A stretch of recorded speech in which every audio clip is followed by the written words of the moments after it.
Okay, so first I would like to welcome the audience members. Thank you for joining us today for a webinar organized by the Movement for Liberation from Nakba, MLN, titled Palestinian Resistance and Resilience to Israeli Oppression. And joining us today is our esteemed guest, Dr. Mustafa Barghouti, together with our moderator, Ranjan Solomon. Professor Ilan Pape is unable to join us today, and he expresses his apology, and also we will be joining us for our next future events. And together with us also is Dr. Chandra Muzaffar and Amjad Al-Qasis. I won't be giving the introduction. This will be on the moderator side, but what I would like to give everyone is housekeeping notes. So if you have any questions that you would like to inquire with our guest speakers, please use the webinar's Q&A function to send your questions, and it will be directed to the moderator, who will then pass it on to the speakers to be answered in the Q&A session. And for anything else, please check out the MLN website to see all our previous webinars, and to also keep up to date about ongoings to do with the Palestinian struggle, the Palestinian cause, and also what we plan to do in the future to also address the many issues. Now, with that, I would like to pass the floor to our moderator, Ranjan Solomon, to give his introductory remarks and to host the webinar. So, Ranjan, the floor is yours. Thank you, Hassanar. I want to add my own words of welcome to what Hassanar has given to all of us, especially to participants from around the world and from those countries that have never been with us before. We have a new group that was established in Nepal not too long ago, and they are a very active group. It's amazing to see how Nepal, so far from Palestine, can be in solidarity with the Palestinians. And it is a very militant, angry group that wants liberation today, not tomorrow. So we just today morning agreed that the Indian Palestine Solidarity Network will join the Nepal network to form some kind of a confederation, and then bring them into the movement for liberation from Nakba. With that in mind. Thank you, Hassanar. You always do a magnificent job. And this time, unfortunately, we had this change of timings. This is unfortunately the way they created the world. Give us 1 hour before, either far behind or ahead or whatever it is. But yeah, if we realized that only yesterday, and we tried to correct that, but we still have a fairly good participation of 27 people over here. We exceed those numbers in normal circumstances, and we are going to record it, as Hassanar has just informed us. So that goes around the world, and what we record on YouTube and goes around not only is in our website, but in the YouTube, but also is shared with our lists around the world. I think we have an array of speakers that we couldn't have easily got normally. I want to start with the picture on the left, which I hope is the picture on the left for everybody, Mustafa Barghouti. Dr. Barghouti is somebody who I met during the second Intifada. And when we went to meet people who could brief us and help us understand what the situation was, we met Dr. Barghouti, and we spent an hour and a half or a little more than that. And I still remember it's the same Mustafa Barghouti 22 years later, who has not the same anger. He's an angrier man. Normally they say as you grow older, you kind of mellow, but he hasn't mellowed. I have seen him on television being interviewed by tough interviewers and telling them to shut up and listen to him. Exactly those words, many times. So I have a great admiration for this man. I will leave the introduction of Dr. Barghouti to another important person here, Dr. Chandra Muzaffar, who's co-moderator of the Movement for Liberation of Palestine. And then we have Amjad Al-Kassis, a Palestinian now living in Macedonia because of the circumstances of the fact that he's supposed to be of German origin and he finds it so difficult to stay on in Palestine. But he's always been with us and a very essential part of our core group as things go on. A few words about the webinar itself. We titled it Palestinian Resistance, Resilience to Israeli Oppression. We didn't want to call it just resistance because it's much more than resistance. They're not just fighting back. They're fighting back and winning. Many people read the media and think that Israel is prevailing, that Trump's money and UK money and armaments is helping Israel to win. But I think it's quite the other way. Israel's actions, of course, as we know, violate and ruthlessly kill Palestinians. But when many times people like Mustafa Barghouti are asked the question about October 7th, they get the same answer. It didn't start on October 7th. It started 76 years ago. So what are you talking about October 7th? And I often tell people on October 7th, it was my birthday. So I don't want you to commemorate my birthday with this. No, sorry. So, but Israel is ruthless. And I don't know how long it can continue to be ruthless. At one stage, it will come to an end. And for those of us who watch Israel also from the inside, I think we're beginning to see that Israel is beginning to collapse. In a recent reading, I found that 2 million people had left Israel, lock, stock, and barrel. They took their money, their things, everything. And I don't think if they had any common sense, they would ever think of returning. So Israel is having its own problems. Netanyahu has been in court 9 times. He has managed to go to Hungary and get a huge award from an EU country that should have actually arrested him and put him in jail, but they didn't do that. This is Europe. This is Europe for us. And I think we should strongly understand that the Europe that many people consider modest, believes in the rule of law, understands international law, is not the Europe that actually exists. Well, sometimes people are asking if Palestine will survive what is happening today. I think it is. I think it will. The question for me is, will Israel survive that? It is in a stage of collapse.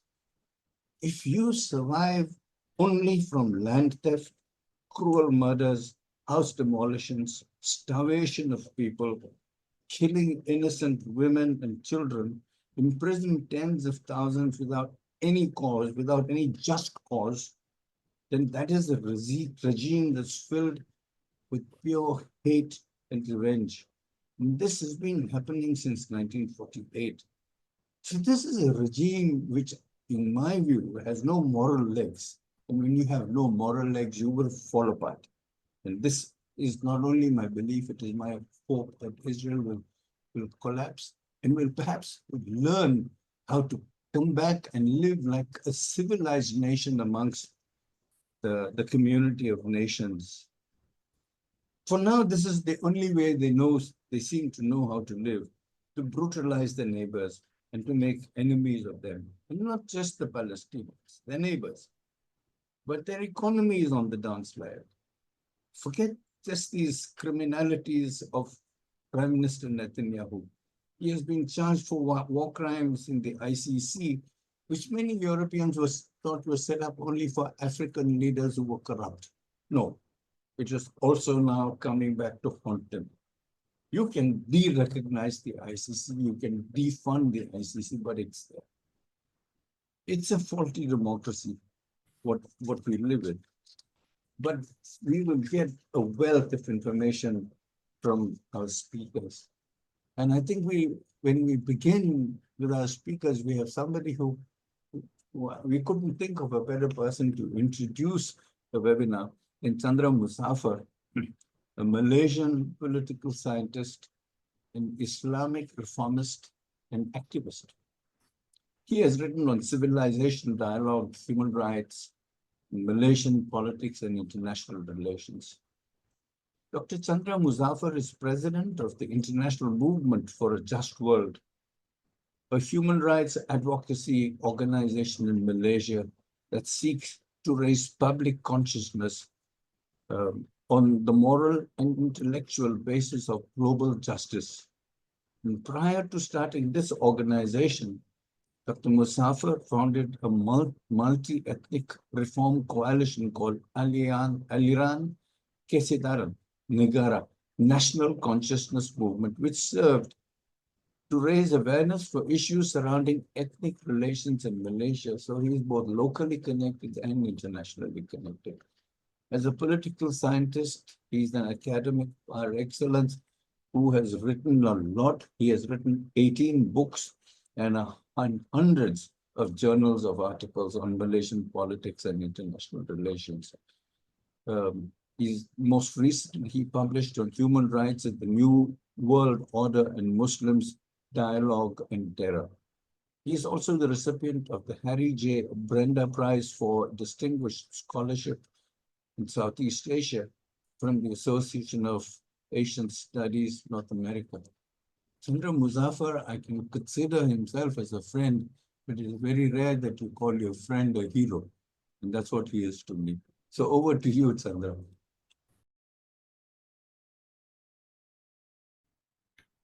Assalamu alaikum, peace be with you. I would like to thank MLN for this very kind invitation. My introductory remarks will be brief. I intend to focus on what has happened in the last 18 months. The massacres, the carnage that has taken place in Gaza. There are a number of dimensions of the Palestinian crisis that have emerged strongly in the last 18 months. I'll try to highlight two of them and perhaps reflect a little on both these dimensions, which are linked to the theme of our discussion today.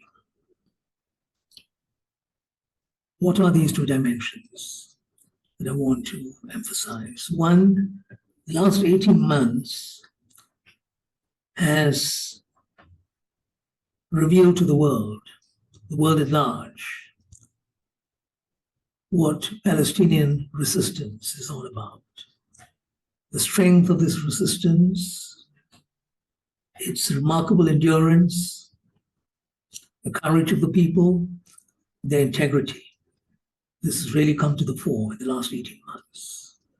For those of us who are capable of looking at this issue from an objective perspective, Palestinian resistance as a message to the world, as a lesson to the world. That is what has emerged. Why the Palestinians are so steadfast, so moored in the struggle. I suppose Palestinians who are with us this evening, they'll be able to answer this better. Dr. Mustafa Barghouti and Amjad Mitri, I think they're in a better position to explain this, the resistance of the Palestinians. I can only express my admiration. What the underlying reasons are, perhaps all of us will be able to learn quite a bit from what our Palestinian brothers have to share with us. Let me look at the second dimension of this 18-month bombardment that has shocked all of us in a sense, but it's an important dimension of the crisis.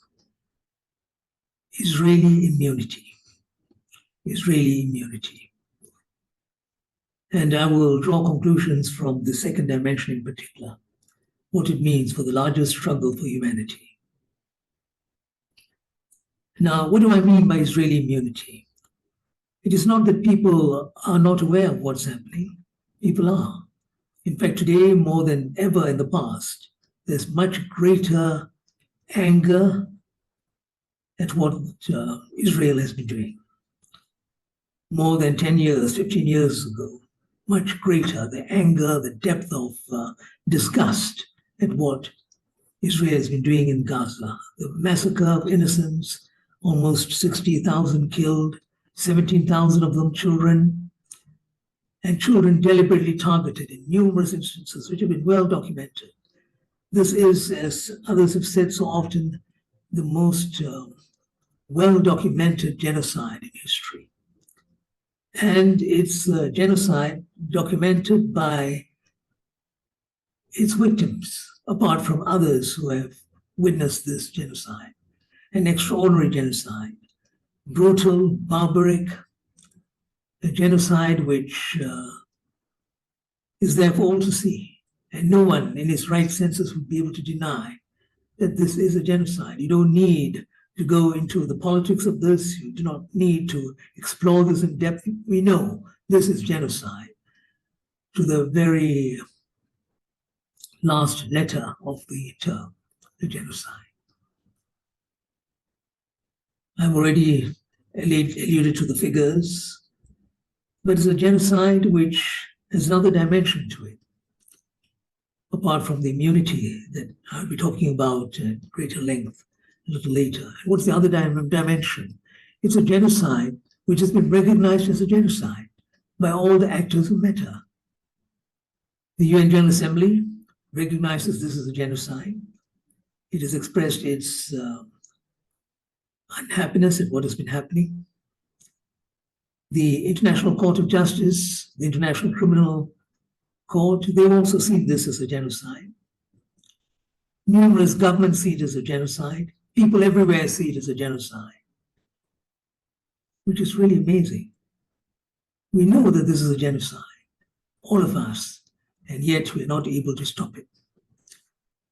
We have been able to name the beast, but we have not been able to bring it to an end. We have not been able to put the perpetrator on trial.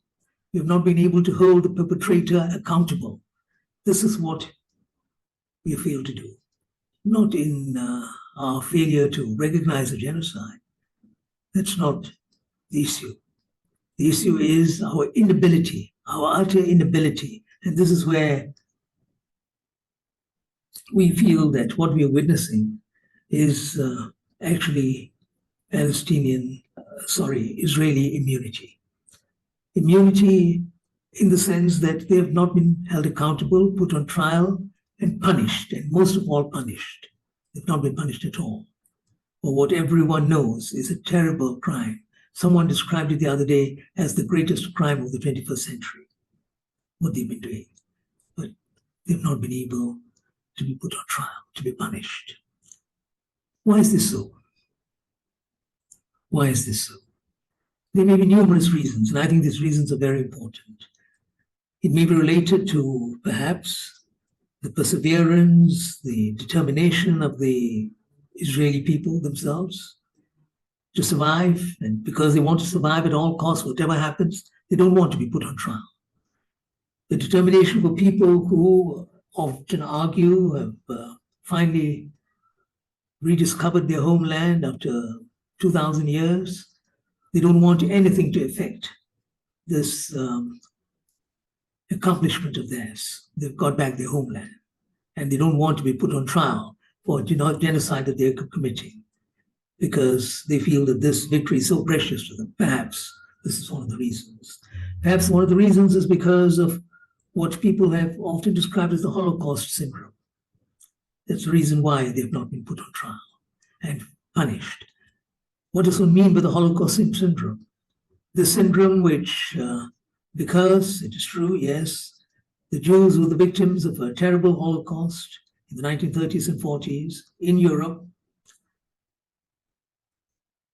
People feel that people have suffered so much, they should be forgiven.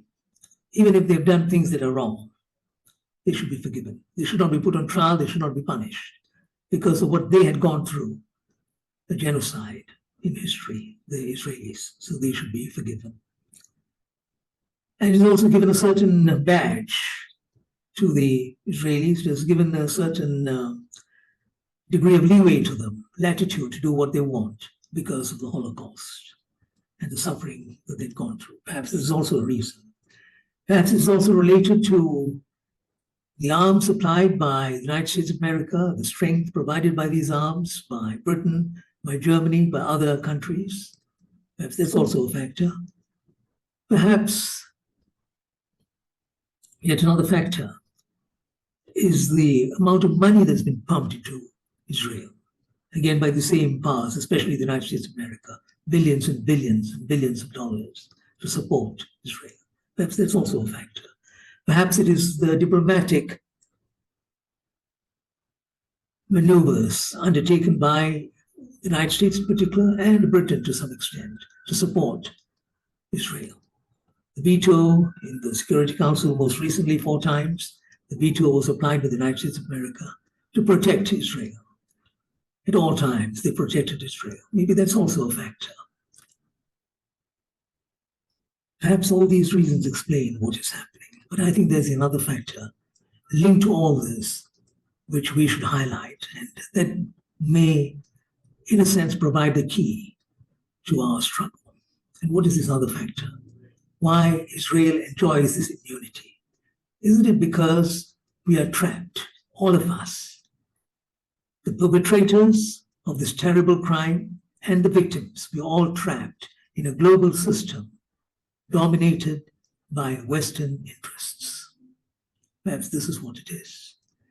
That it is the hegemony of the West that dominates the global system, which means that the interests of the West, and Israel is part of the West in this sense, and it is the West, part of the West. And they're protected by the most powerful states of this hegemonic order. And Israel knows this. Perhaps it is this. It is the hegemonic power of the West which explains what is happening. Not just the US veto, which is just a manifestation of this, but it is the entire system that protects Israel. And that, I think, is a shame. It is a shame, and we're all responsible for it, all of us, including the victims like us. Not just the Palestinians, but millions and millions of others who are in total support and sympathy for the Palestinian cause. We're all guilty. We're all ashamed that this has happened, that we are caught in this. We do little things here and there. We write articles, we speak, we network, we mobilize, but it's not enough. We've not been able to do what we can do, I think. More than this, all of us put together, we can do. We can establish stronger coalitions. We can get together on a much steadier footing. We can do much, much more, but we've not been able to do it because of the way the system is, the way we are, the way popular causes evolve, and the way in which, after a while, people lose interest. There are all sorts of reasons, but we're all guilty. We're all ashamed. We are saddened that this has happened, and this is a terrible, terrible tragedy.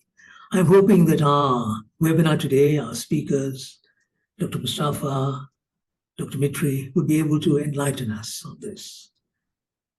And Ranjan, who has been a long-standing champion of the Palestinian cause, and many others, they'll be able to enlighten us.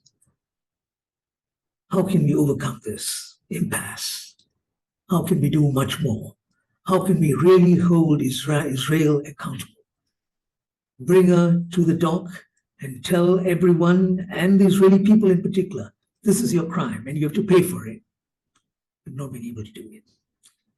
Maybe what it calls for is greater mobilization of the people, because it is this mass mobilization in the last 18 months, which in a sense has changed the contours, changed the terrain somewhat. It is this mass mobilization that we have seen, where people have become aware of the Palestinian cause.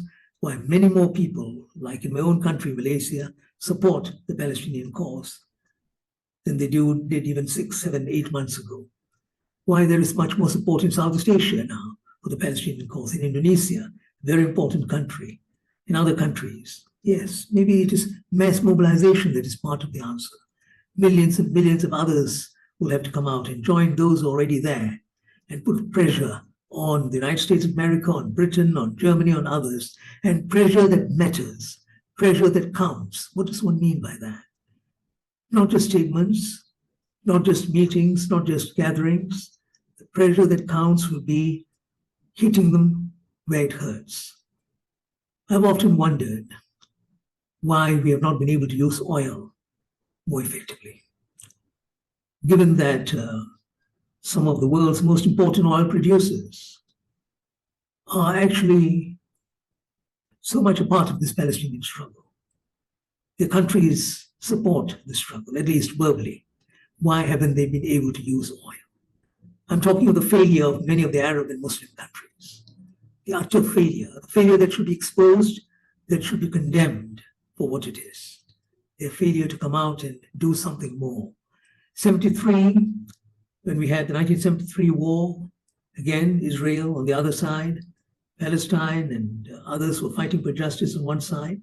Much more was done in terms of mobilizing this particular resource, oil, to a point where, yes, it's true, we know the United States had to alter its policy halfway through because of the mass protests and because of the stands taken by countries like Libya and Saudi Arabia at that time. Why is it different now? Why haven't these countries come out? Why haven't they used oil and gas as their weapon? Why don't we use our ports, which are very important to Israel and to the United States of America? Why haven't we used our ports more effectively? We've left it to the Houthis, to the good people of Yemen, to do what little they can, and they've done it well, and they deserve to be commended for their courage and their bravery. But what about the rest of us, who can do much more, even in the area of shipping and squeezing the United States of America and Israel? We haven't. And what about all the other moves that we can make, including something as simple and straightforward as cutting off diplomatic ties, especially those countries in the Arab world and in the Muslim world who have established ties with Israel? Just as a gesture, just cut off your ties. They've not been prepared to do that. We haven't done enough. This, I think, is the real tragedy, that we've allowed this injustice, the greatest injustice that we have witnessed in our times. And I tell people, my children, my grandchildren, there's no greater injustice than this. If you cannot respond to this injustice, because we're not just talking about a people who are being subjected to genocide in the way in which the term has been used. We're talking about people whose land has been taken away from them, who have been expelled, who have been evicted, who have been humiliated, who have been tortured, who have been imprisoned. Few other people in the whole of human history have suffered as much as the Palestinians and others related to them. And yet, we've allowed this to happen. So let us ponder on this. I'm sorry, I don't have the answers.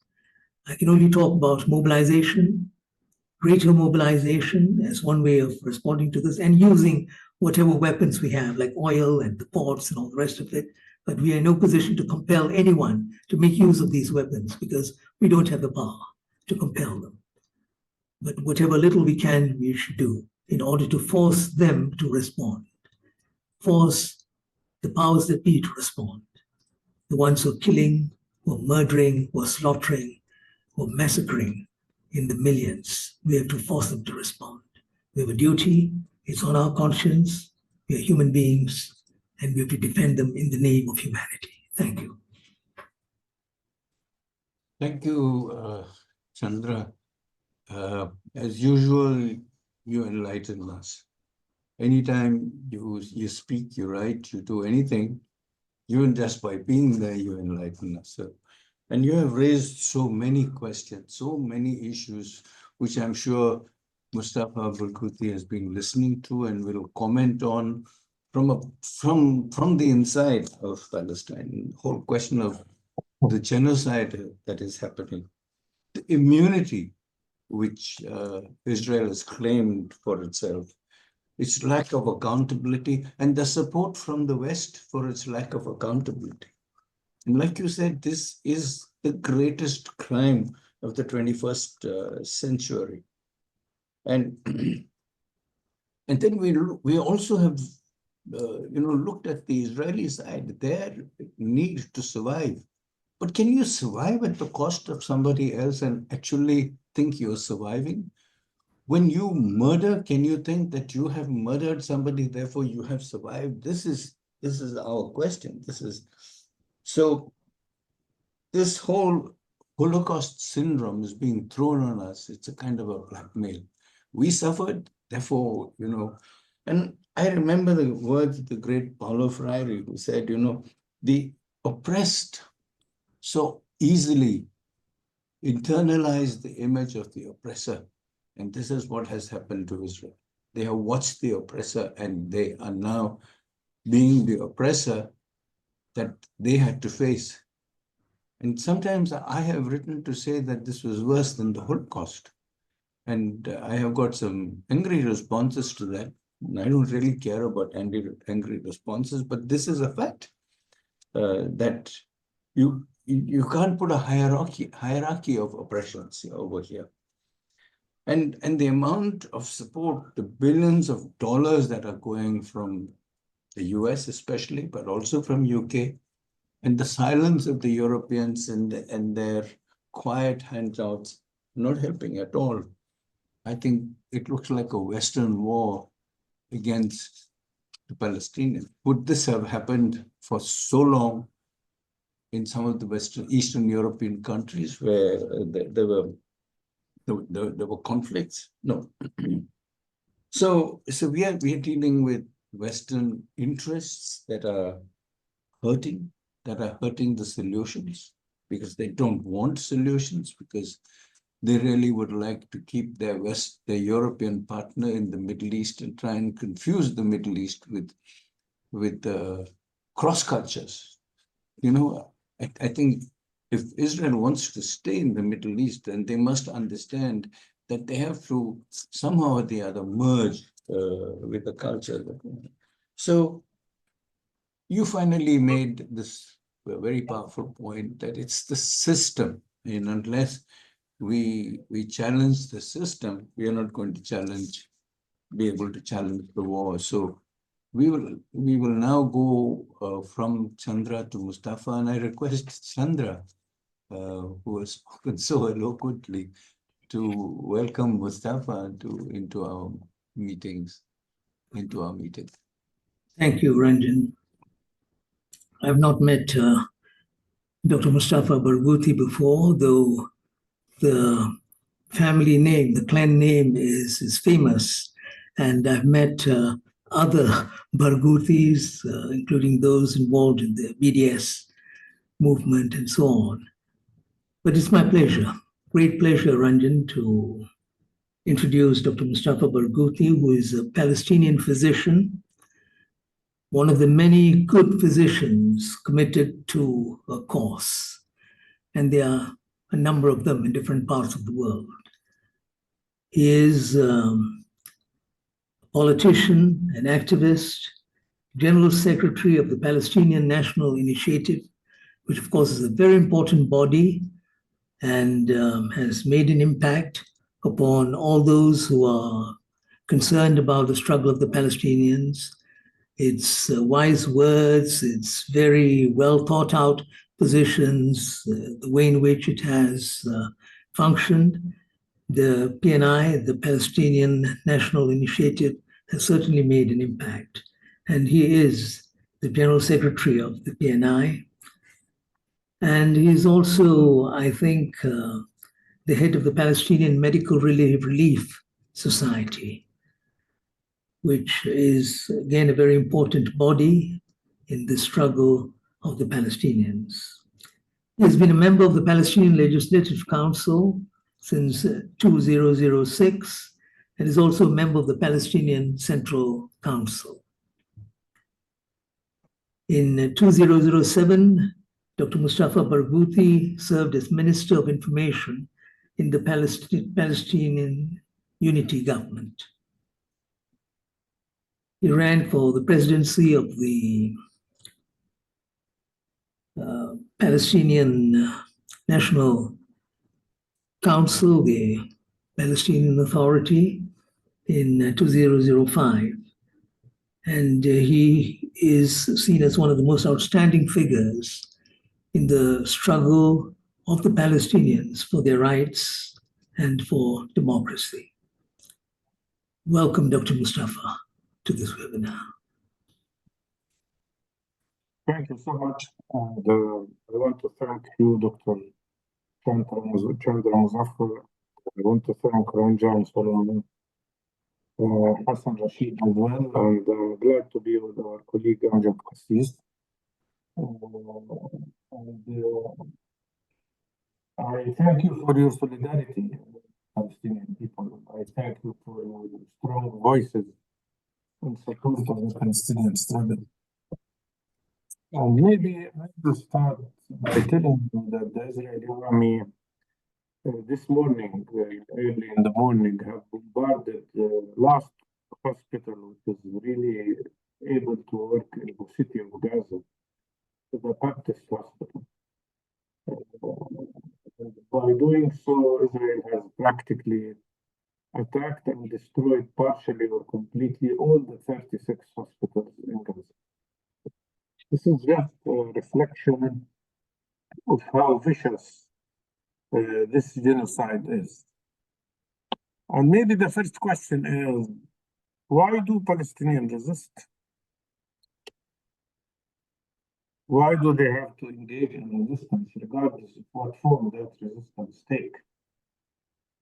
And what is it that Israel and the United States of America and many Western governments are trying to do? If not to suppress the right of the Palestinian people to resist. The right of the Palestinian people to resist injustice. Of course, the Palestinian people will have to resist. If they don't resist, the question will be why they are not resisting.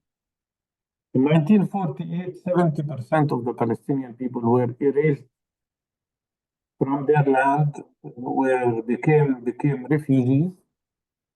In an act of one of the largest ethnic cleansings in the modern history, 521 of our communities, villages, towns were erased to the ground by Israel.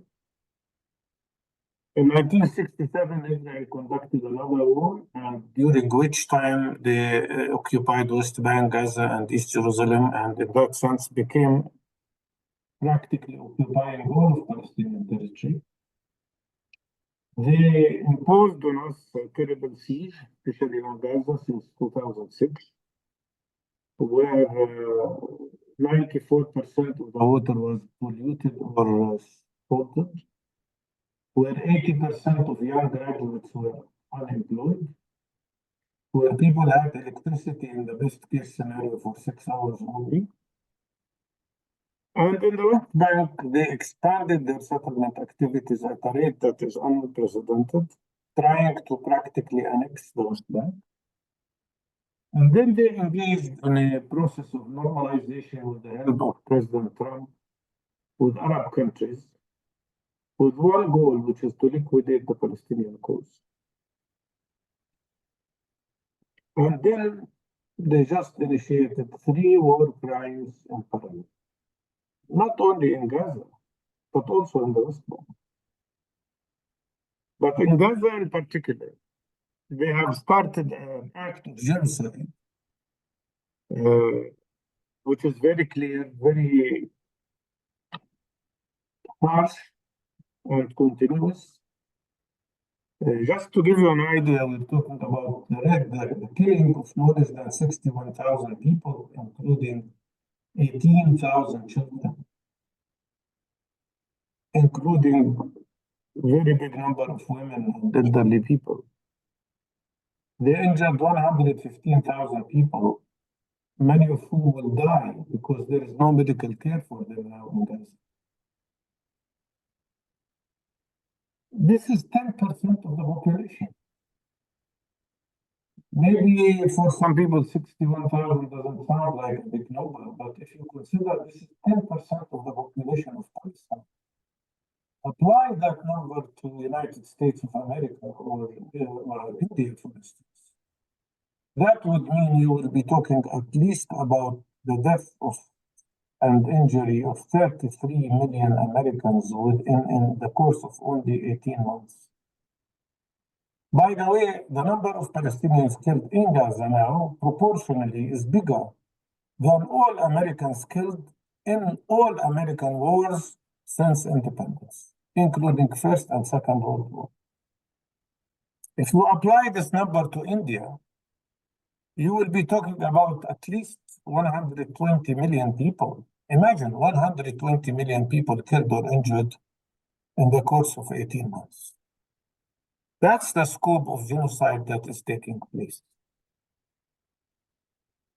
So now we are subjected, first of all, to genocide, second, to collective punishment, which includes starving people. Now Gaza is 43 days without a piece of bread, as any medication, or any glass of water. Nothing is getting to Gaza for 43 days. People are starving in front of the whole world community in an act of collective punishment, which is another war crime. And then you have the real goal of Israel is the cleansing of all the people of Gaza. You know, and that's building to the ground. Totally. Imagine a whole region is totally erased to the ground. What they are trying to do is to create concentration camps or concentration camp in which they want to put 2.1 million people, put them in the most horrible possible conditions to force them to leave Gaza. And this has been the Israeli goal since the very beginning of this war. So 3 war crimes: genocide, collective punishment, and ethnic cleansing at the same time. And before that, we suffered and endured occupation, a system of racial discrimination, which is the worst system of apartheid, much worse than what prevailed in South Africa at one point of time. Even in South Africa, you didn't have segregated roads like we have here, where roads, highways are exclusive for Jewish people. And we are subjected to enslavement. So why we wouldn't resist? Anybody, imagine if any people in the world were put in these conditions, of course they will have to resist. And by the way, much of our resistance was non-violent for most of the time. Like in the first Intifada.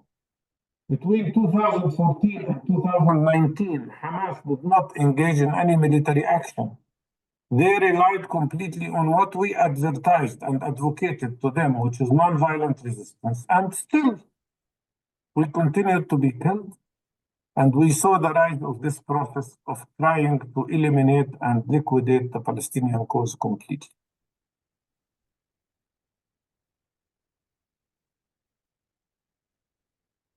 What we face here is not just Israel and its fascist behavior, because I don't think anybody could disagree with me that this Israeli government is a fascist government.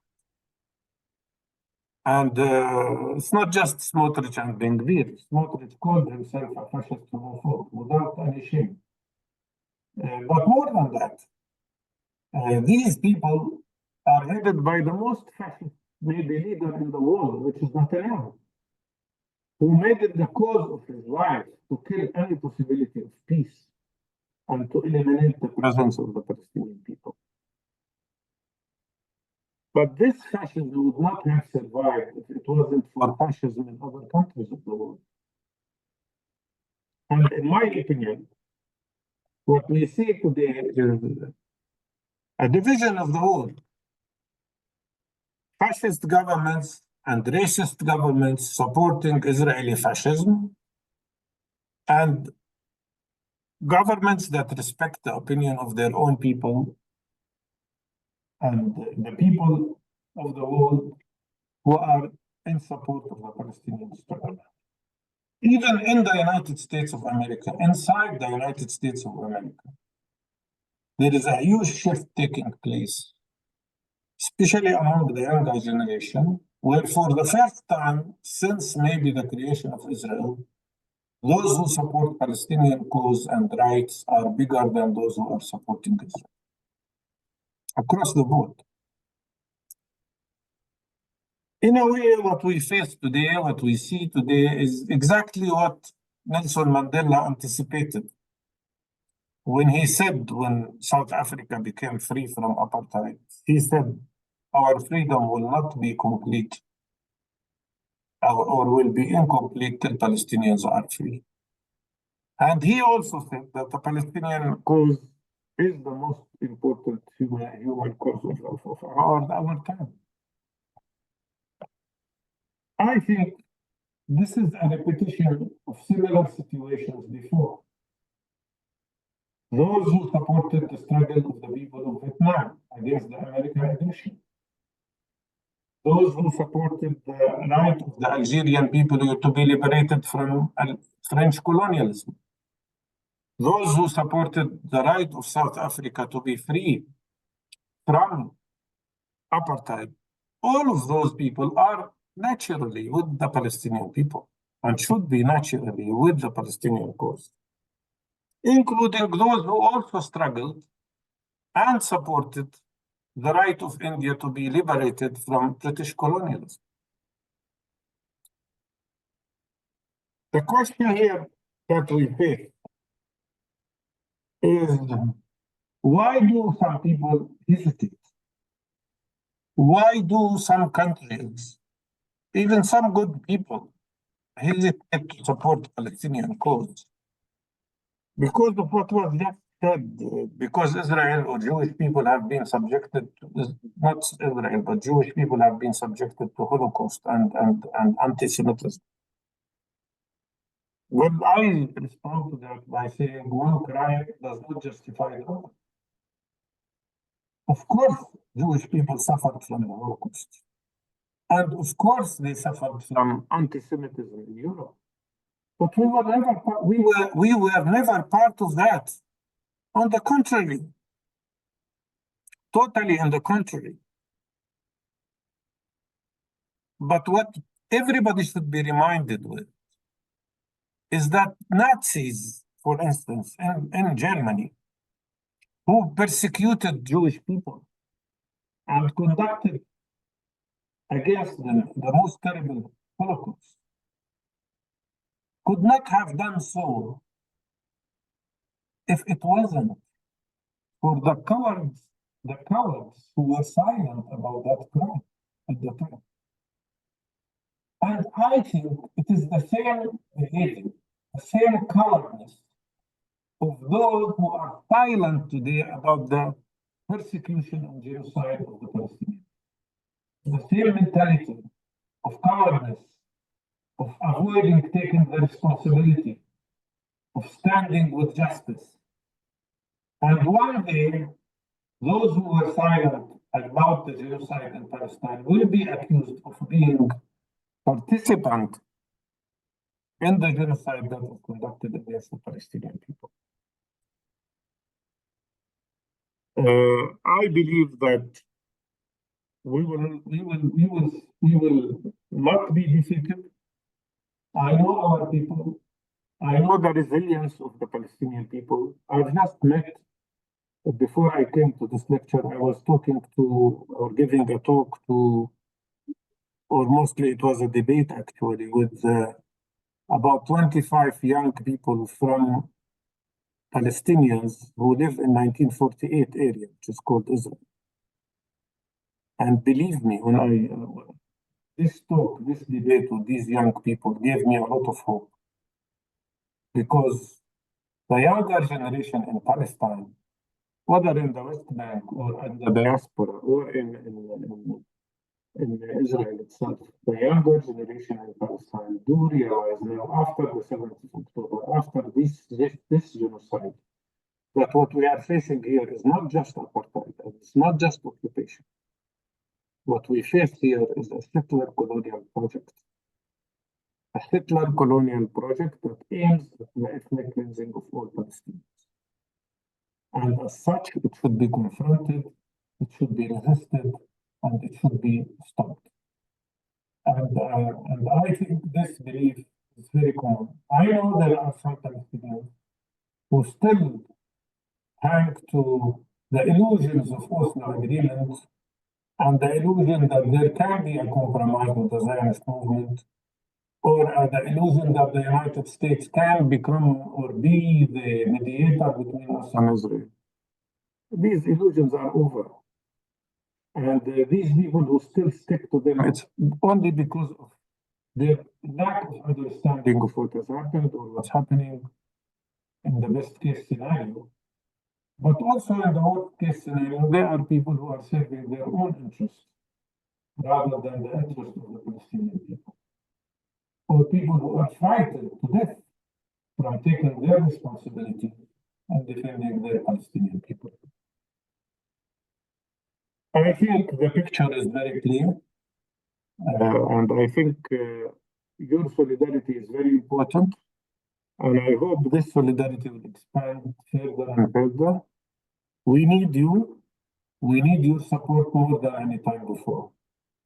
And I want just to conclude with one very important phrase that was once said by a friend of mine, a very famous Palestinian poet who passed away, unfortunately, who happened to be the mayor of Nazareth. His name was Tawfiq Zayad. He once said something that I keep repeating. He said, we, the Palestinian people, are not better than any other people in the world. But no other people in the world are better than us. And that's exactly what we believe in. We're equal to others. All those who are continuing to support the oppression of the Palestinian people, especially in the West and in the Western governments, are basically those who believe in white supremacy, who look at us in an act of racism, and who don't accept us as equal human beings. That's the basic fact and the basic factor of what we see. So thank you again for your solidarity, and I promise you one thing. Nothing will break us. Nothing will force us out of our country. We're here, and we're here to succeed. Thank you. Thank you very much, Dr. Mustafa. You know, I have heard you say this so many times, and I have heard almost any Palestinian who matters say the same thing. Nothing will break us. We are there to stay. We will not go. We are not going anywhere. And I think that gives us hope that while you can affirm that and take all that they can throw on you, they can throw you under the bus, and yet you come out from under that. You know, it's the bus that goes wrong. So the bus is going wrong, and let's see how long it goes. I mean, who is there support? Trump. And that's not, I wouldn't want to be supported by Trump if I was in trouble, no. But you have raised so many questions, and there are like 10 questions that have come up. So what I'll do is I'll try and go through some of them and request you to kind of briefly touch on each of them so that we have a little more time at the end, and Amjad can then take us to the way forward. But I think since these questions are addressed to you, it would be good if you could please refer to them. One comes from Bangkok, Imtiaz Mukbil. He says, thank you for the opportunity to join this. And he says, he has a few questions, 2 specific questions. Why are countries like Egypt, Jordan, the UAE, Saudi Arabia, etc., rendered important in this conflict? And he says their attitude is revolting. What is the role of the so-called Palestinian Authority? That's the second question. Are they indirectly aiding and abetting this genocide. If these two stakeholders sit side by side and are seen to be doing nothing, it does dampen the spirit of the pro-Palestinian movement. It defies understanding. Please clarify. This is Imtiaz Mukbil from Bangkok. You want me to start? Yes, please. Yeah, let's take question by question. Otherwise, it's too many for you. Sure. Well, the first question, I must say that all Arab people. Sir, can I request you to bend a little bit so that you're closer to the mic? Because people are saying that they cannot hear you clearly. Is it better now? It's better. I think if we get a few thumbs up, it'll be good. But please go ahead. I know people are straining to hear you because they want to hear you. Yes, I hope will be good. Is it now better? I will try to speak louder. A little louder, maybe. Yeah, well, I can't scream. The thing is, I'm not Pierce, so you can't scream. You will scream if I were Pierce. Regarding the Arab countries, I think first of all, I must say that all Arab people, without exception, are with Palestine. There is no doubt about that whatsoever. The behavior of governments varies from one place to another. You can't put everybody in the same basket for sure. Some are normalizing with Israel, which is of course unacceptable. Others try to take positions. Sometimes they manage, like when all the Arab countries met in a summit and decided to oppose the Trump's plan of full and ethnic cleansing, which had an effect. But unfortunately, they are not meeting again now to break the siege of Gaza or to say to Israel enough and genocide should be stopped immediately. It's a very complicated situation. But basically, I think the weakness here is very much related to internal democracy issues in each of the countries. Had the governments been responsible to their people, if they are responsible to the will of their people, they will, without hesitation, be supporting the Palestinian cause in the most possible effective way. The Arab countries have a duty to do that, not only because it is necessary to support the Palestinian cause as a cause of justice, and because Palestinians are also their cousins, but more important, because the Israeli imperialist project is really against these countries too. Look, Hamas is not governing Syria, but Israel has occupied such a big part of Syria now, after the change in the government.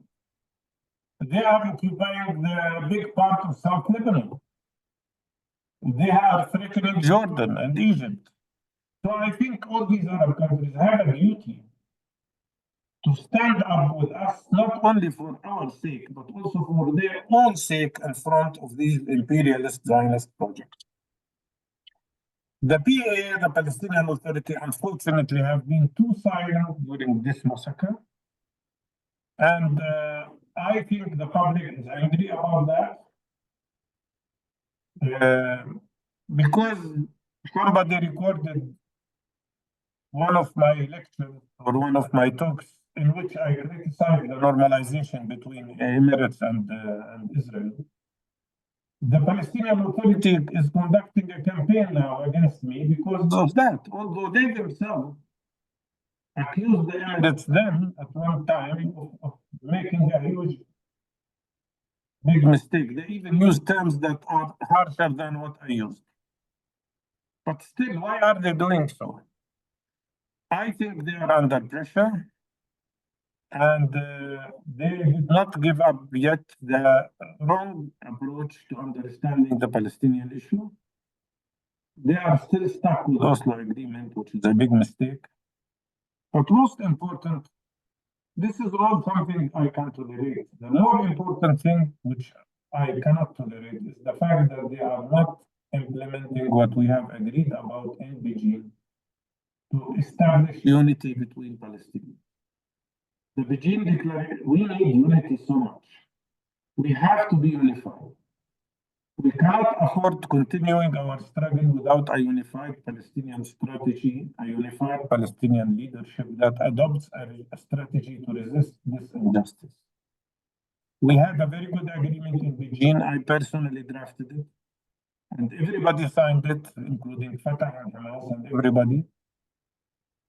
And that agreement speaks about the creation of a national consensus government to break Netanyahu's plans to separate Gaza from West Bank.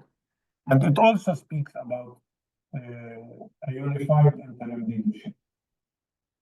This cannot be implemented without the agreement of the Palestinian Authority, which we still don't have, unfortunately. Thank you. There was another question. I think this requires a short answer because it asks, and it's an important question, how can you make the UN system stronger so that it can have an impact? And I think it requires a very radical transformation of the UN. In fact, it requires even the charter to be taken off. As long as there is the supreme, the SC, UNSC, we are not going to be able to find change because one of these countries, especially the US, will veto.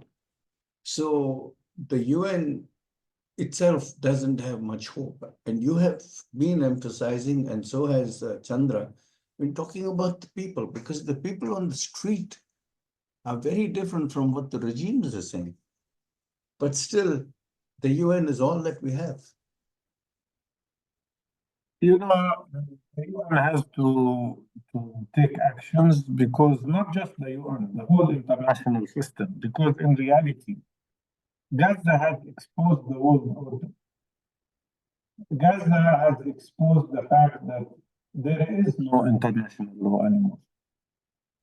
All the arrangements that were created after Second World War are now at huge risk because Israel is allowed to be impunited. Israel is allowed to commit genocide and collective punishment and ethnic cleansing, and no punishment acts against Israel. Nothing. The world is a world of double standards. Compare their position towards Russia and that towards Israel. So in reality, what is at risk here is not only the future of the Palestinian people, but the future of the whole world.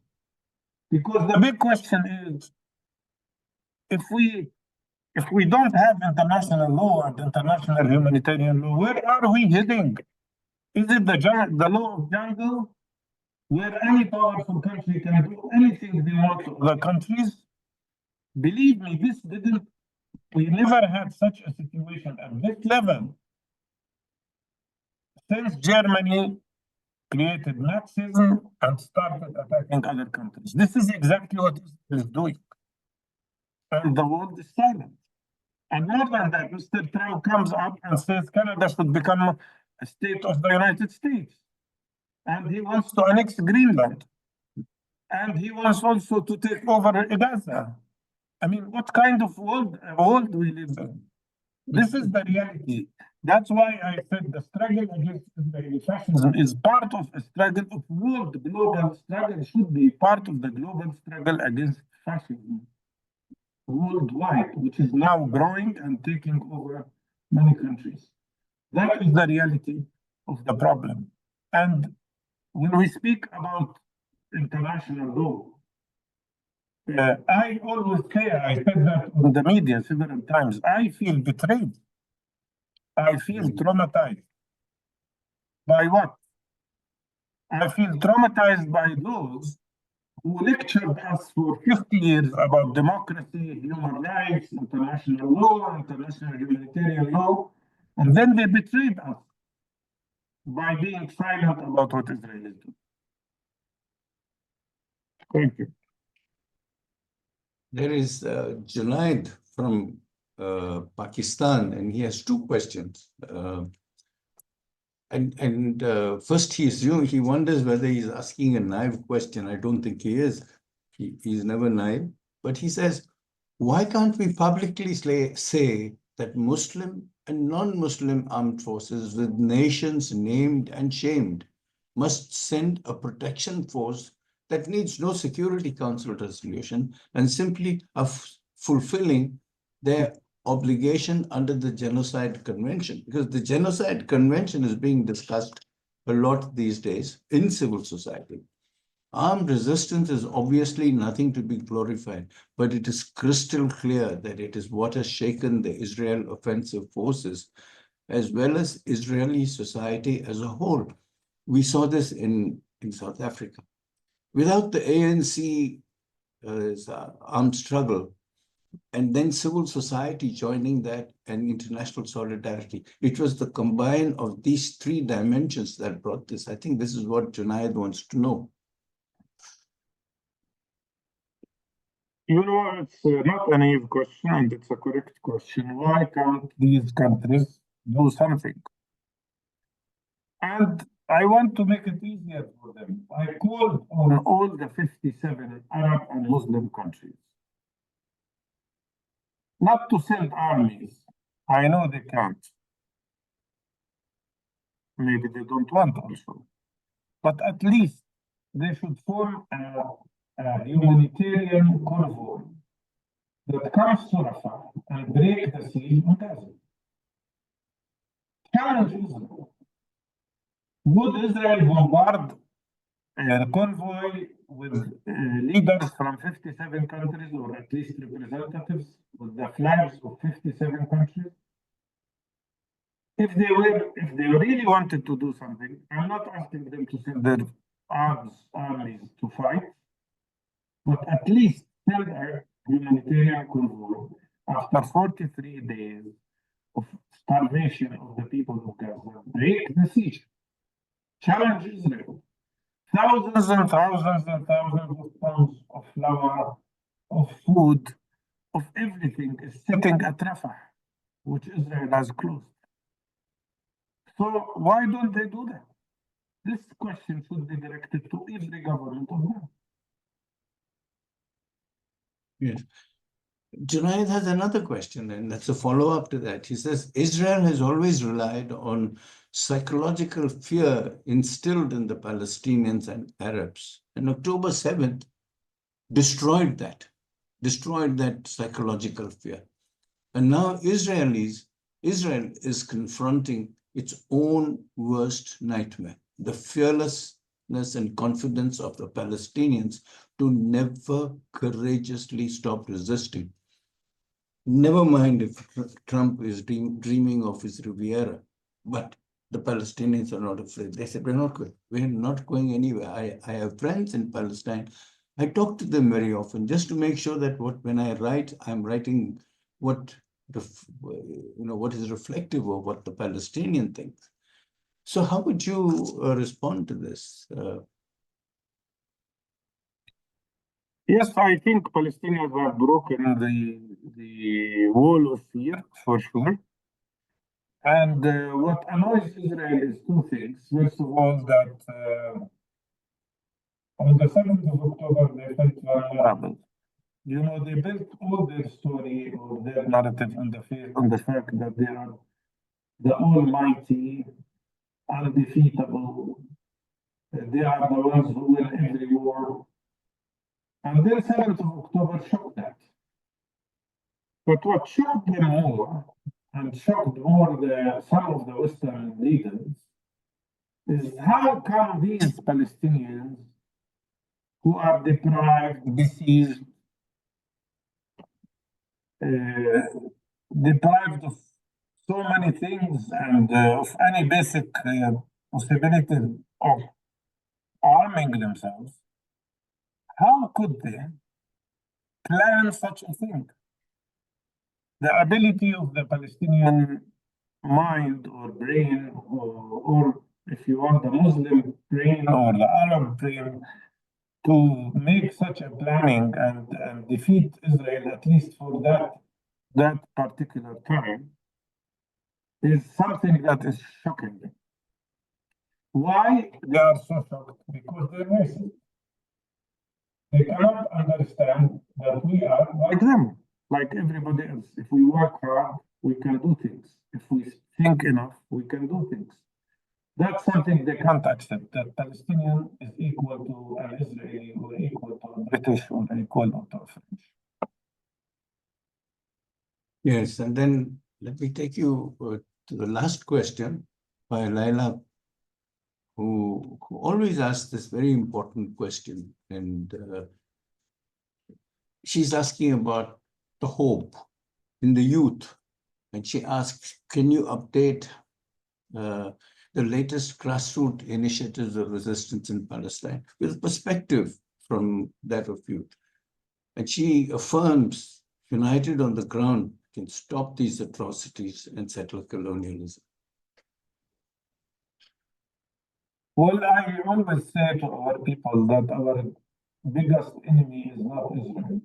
Our biggest enemy is hopelessness and depression. And the goal of what Israel is doing is to really create that feeling of depression and hopelessness. If you are hopeless and depressed, you will be defeated. And in my opinion, this is the greatest challenge we have as Palestinian leaders. How to keep hope, how to show that we are not defeatable, and how to make people not fall into that trap of being totally depressed. We know from every war in the history of human beings that the goal of the aggressor is always to break the will of their victims. We know examples, historical examples, like what happened in France when the Germans invaded France and practically occupied it in 4 weeks. There were 2 reactions. One reaction from even a hero, a previous hero, Marshal Pétain, who lost hope and surrendered, basically, and became a collaborator. And another behavior of persons like people like the resistance in France, including what de Gaulle did later. And those people kept hope, and they succeeded eventually. I think one of the most important initiatives here is the fantastic work that the Palestinian civil society is doing. The Palestinian civil society is working day and night to fulfill the needs not only for the people in Gaza, but also the people in Tulkarem and Jenin camps, which were also subjected to ethnic cleansing. And the goal here is to make it clear that our future depends on one specific factor. Although we are so much in pain for the so many people who were killed and injured, the fate of Palestine depends on one specific point. If we stay and steadfast and stay in Palestine, that will defeat the Zionist project. If we leave, it will be over. And that's why I think the most important initiatives that are taking place are those who are helping people steadfast and stay in Palestine. Yeah, there are just too many questions. If you don't mind, I will send you some of these questions. And if ever you can find the time and you put that in, when we do this report and put it on the website, and we will put that in with a small article from you, which will be very important, I think, which will be very widely read. Our website is widely used. But there's one question from Nepal that I must ask, and because this is a new group that is so vibrant, you will not believe how vibrant they are. They are very, so. I was with them not long time ago. You worked with them, okay. So Usha asks you, what is the relationship between the Palestinian Authority and Hamas? This is a question many people have in the mind, in their minds, and would love to hear that they are so divided that they will never come together. Maybe true, might not be true, but your perspective is important. And then she also asks, what kind of independent Palestine state do you dream of? Well, on the first question, unfortunately, the relationship between Hamas and Fatah is not good. It's a situation of division, but not only between the authority and Hamas, because actually in Fatah there are many good people. And in reality, many of the Fatah guys are with us now in coalition with us in support of Palestinian resistance and in support of against Oslo and against the behavior of the Palestinian Authority. So there is a difference between Fatah and the authority itself. The authority is only part of Fatah is only conducting the authority line. But the authority is not in good shape, not only with Hamas, but with many other Palestinian groups. And that's shameful, of course. Our response to that is simple. We will not stop doing everything we can to bring in Palestinian unity. And if some eventually small number of people want to stay on the outside the rank of that unity, it's their problem. But I think one of the main goals we have today is to create a unified Palestinian leadership that believes in Palestinian struggle. And to isolate those who try to prevent Palestinians from struggling for their future. What Palestine I believe? A Palestine without racism. A Palestine without Zionism extremism, without the settler colonial project. A Palestine where everybody is equal in rights and in duties. A Palestine where democracy prevails. And a Palestine where prosperity prevails. A Palestine where people will be equal and nobody will be judged because of their ethnicity or religion. I am sure, I don't know when, but someday somebody will maybe look at this recording and say, yes, they were right. It is possible, and it will happen. I'm trying to conclude. I cannot conclude such an enormous amount of wisdom, but I think the feeling of our group, and Laila Pasha, concludes it very well. She says, "Thank you, Dr. Mustafa. We are going to keep fighting with you, and we shall be free only when Palestine is liberated." That's the strong affirmation of this person. Like I said, I will send you a few more questions. Dr. Chandra, we need to draw you back for 3 minutes. Junaid's question said, I would like also Dr. Chandra to answer that along with Dr. Mustafa, and then we will move ahead. Which question of? Junaid's question was, he had two actually, one was this whole question of why can't we send Muslim and non-Muslim armed forces to be a protection force? That was one of his questions. And then his other question was, Israel has always relied on psychological fear instilled in Palestine, in the Palestinians and Arabs, So I think what he wants to say is how, and still Palestinians are fearlessly resisting. So I think he wants a short comment from you, if you can do that. And then we'll move to Amjad. So if you can have a short answer, it would be helpful. Yeah. Well, I'll just take the first question, Ranjan, because the second one, to my mind, it doesn't really require an answer. I don't think the Palestinians are fearful of the Israelis. I don't think psychological fear as a technique by the Israelis has had any effect at all in the past or in the present, otherwise this movement will not be there. And this movement is there to stay. It is strong. It continues to express its role, its position, so it's not a problem, But the first one about sending armed forces, in fact, we have proposed this some time ago, not soldiers as such.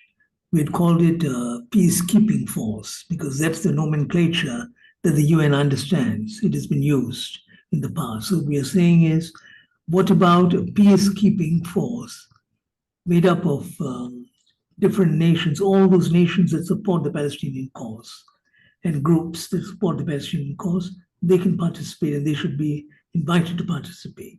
And I don't confine them to Arabs and Muslims, anyone. Anyone. After all, the most important step taken in the present crisis outside Palestine was by South Africa. And South Africa's Muslim population is just 2%. It's a largely non-Muslim society. So I think we should see this as a global cause because the liberation of Palestine demands global mobilization. The main source of Palestinian oppression is actually global. It is not just confined to Israel or the United States, it's global. It is the entire system. So our mobilization has also got to be global, and we should invite everyone, anyone who wants to join a peacekeeping force to go to Palestine. I agree with that idea of a peacekeeping force.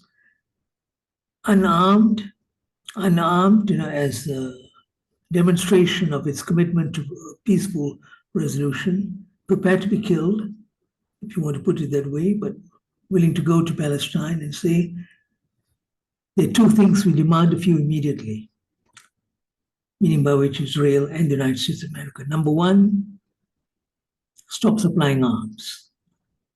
Stop supplying arms, stop strengthening the Israeli military. Number one. Number two, ensure uninterrupted free flow of essentials to Palestine.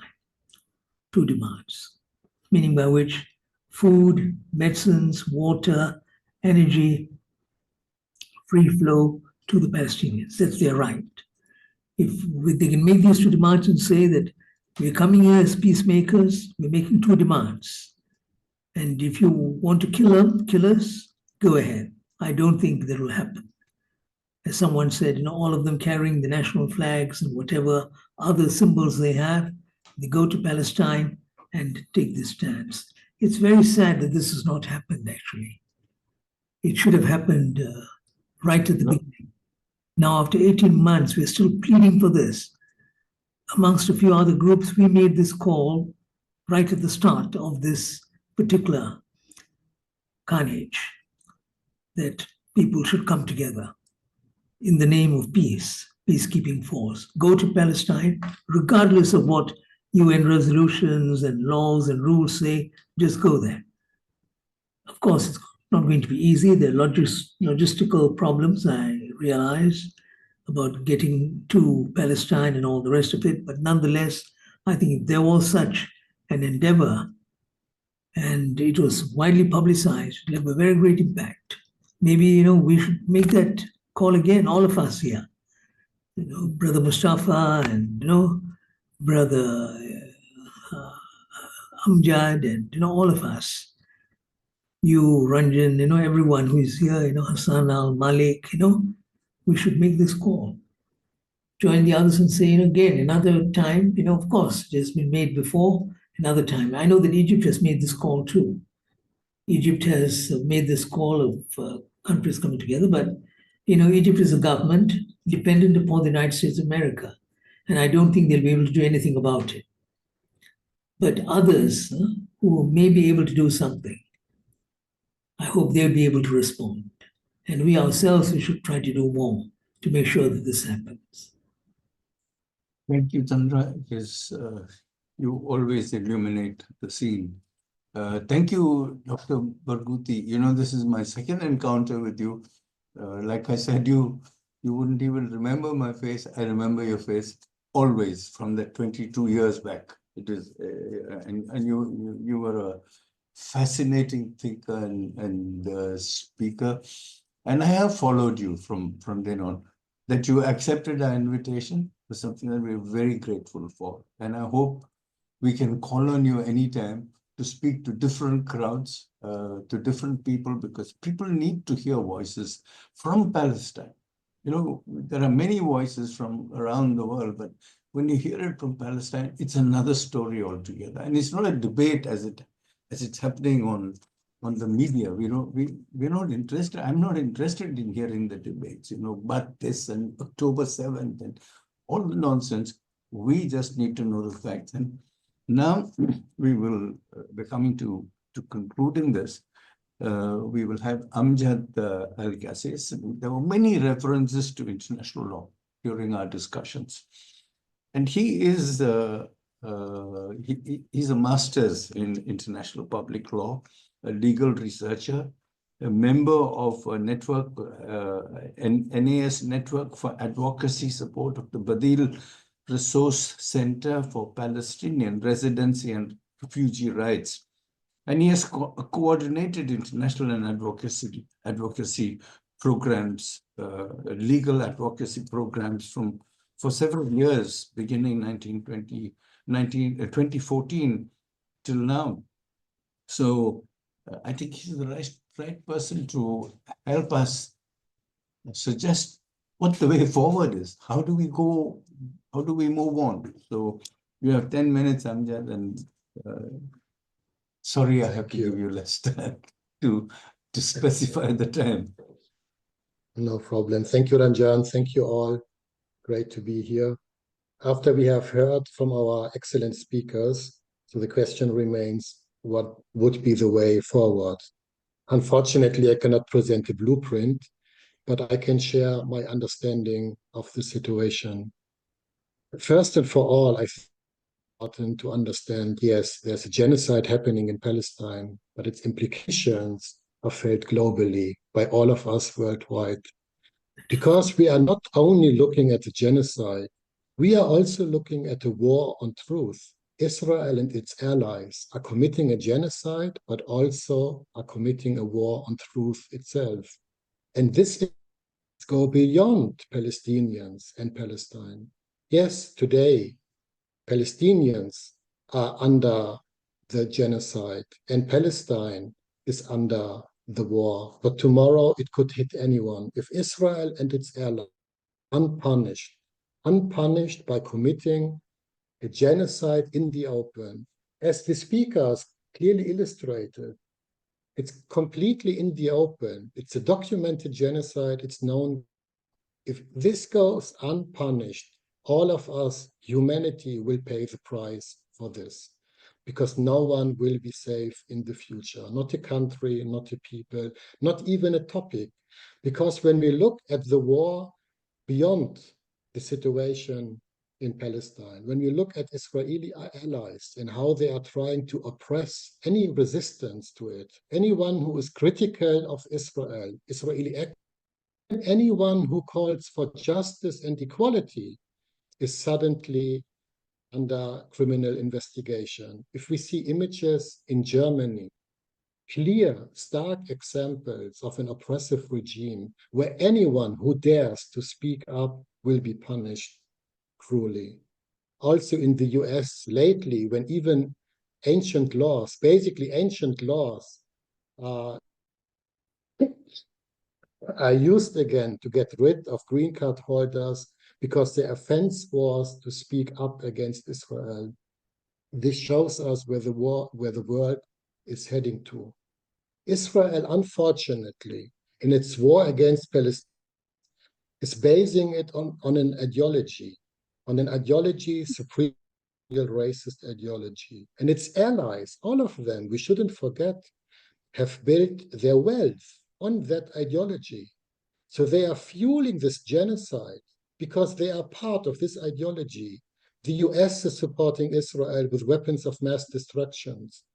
The UK is supporting Israel with intelligence, and Germany and other countries are supporting Israel with shielding it diplomatically, because we are all part of the same gang. So basically, when we fight Israel, we are fighting this oppressive regime.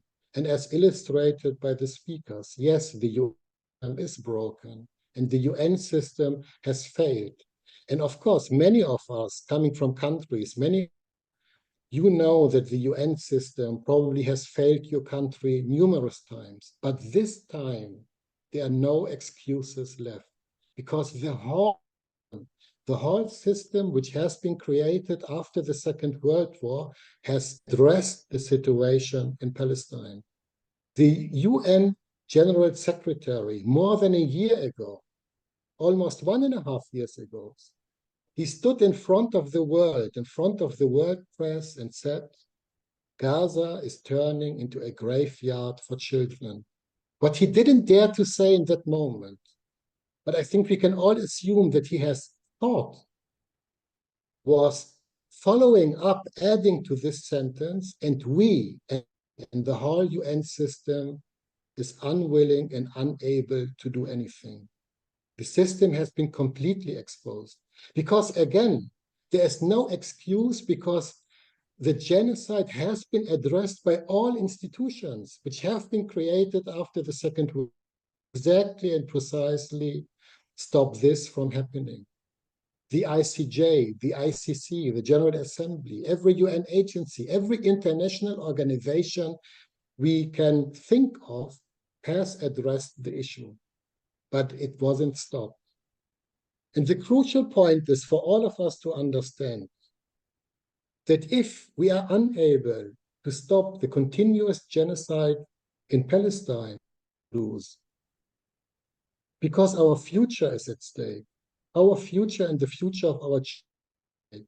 And again, I want to make this point very clear. Yes, today it is Palestine, but tomorrow it can be any other people, any other nation. And yes, today the topic of Palestine has been banned in Western countries. Yes, today the question on Palestine is punished in Germany, yes, in many other countries, but tomorrow it will be any other topic. Tomorrow it will be anyone who dares to criticize the powerful, anyone who dares to criticize the mainstream will be under the same oppression. And this is what we need to make sure that it's understood by everyone, everywhere in the world. We need to reach the minds of people. We need to reach the minds of people by explaining the situation the way it is. And we need to reach the hearts of people by connecting the situation in Palestine to their daily lives. Because we need to put the puzzle pieces together. We need to be able to show the whole picture. Because again, we are not dealing with Israel in this. We are dealing with an ideology.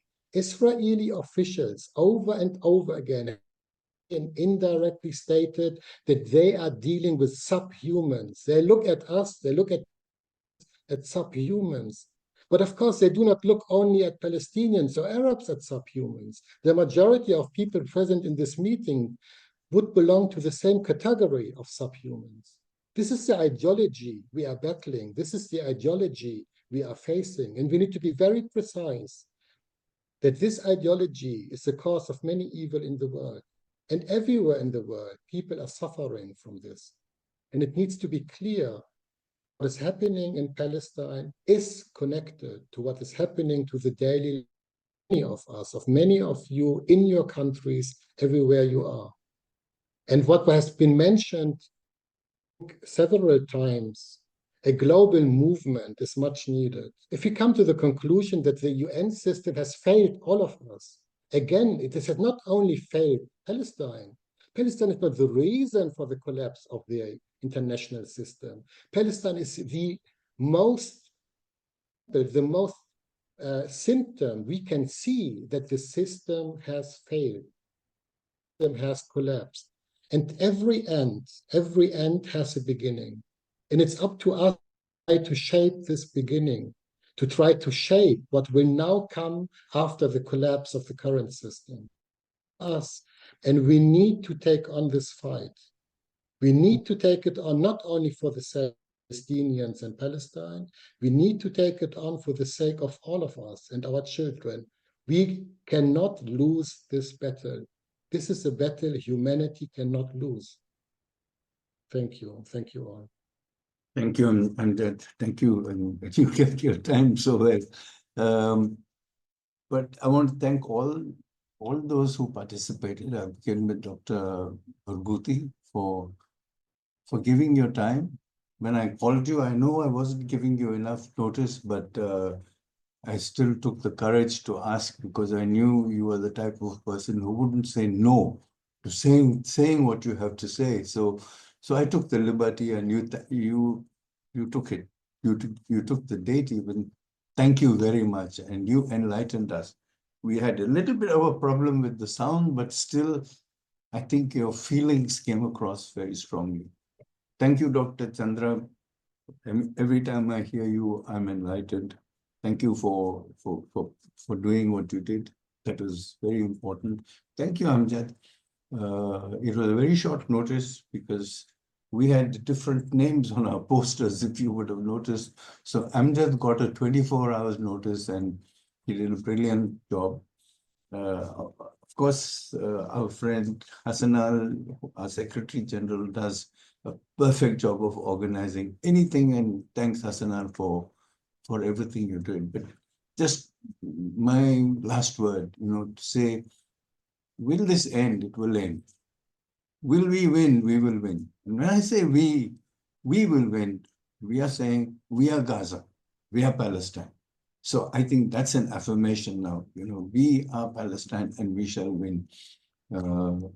Therefore, there is no way that power can continue to hold on to power forever. It goes under pressure, and we have to create that pressure globally. We have to create the unity of the oppressed, not just the Palestinians, but to have oppressed, the voices of the oppressed from around the world speak up and fight.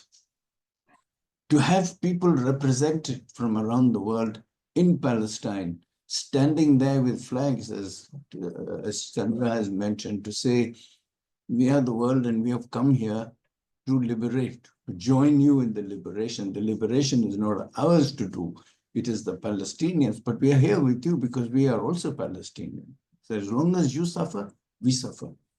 And I think humanity is diminished for as long as Palestine is diminished. And we cannot allow humanity to be diminished. Thank you, everybody. Thank you, all those who attended, asked questions, and enriched this conversation. Dr. Mustafa, I will send you about 6 or 7 questions, and I urge you to please find some time. I know you don't have time, but still find some time for us, because we have been a very obedient and recipient audience, and please reward us with your answers. Thank you very much, and have a nice evening, all of you. Thank you. Thank you for your solidarity, and thank you to everybody who attended. Thanks a lot. Thank you also from my Thank side. you. Thank you, everyone. Thank you, Hassan. Yeah. Thank you, everyone.